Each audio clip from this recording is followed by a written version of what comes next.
Yan, gustong-gusto nila talaga sa lupa. So, first time natin silang nalabas na medyo matagal. Dapat talaga sa pag-aalaga ng mga sisi, huwag mong palabasin pag nasa 1 month pa. Lalo na pag mainit, tapos biglang umulan, magkakasipon sila. Kaya nalayon tayo na sa experience natin na dati na namatayan tayo ng 3 sisi. Nung medyo mainit tapos biglang umulan.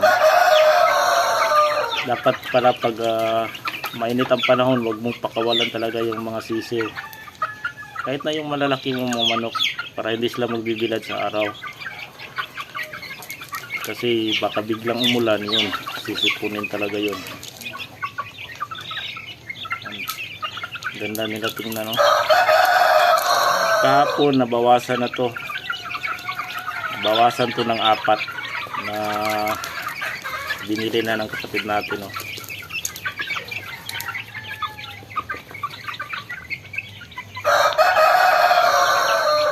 Yan, gusto talaga nila dyan sa lupa.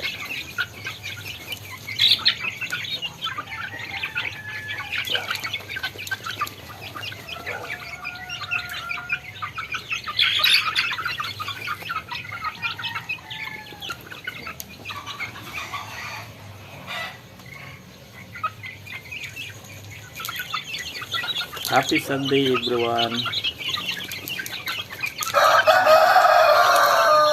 Talaga naman, no? Talagang gusto nila dyan. Yan ang gusto ng mga sisiw. Minsan nga nilalagyan natin sila ng yung uling sa loob ng nila, doon sa loob ng kulungan bahay nila. Nilalagyan natin sila ng uling, lagay natin sa pot doon.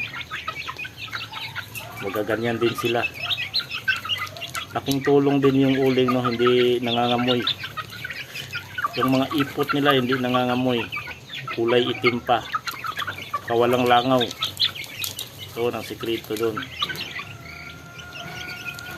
Lagyan nyo ng yung powder na uling.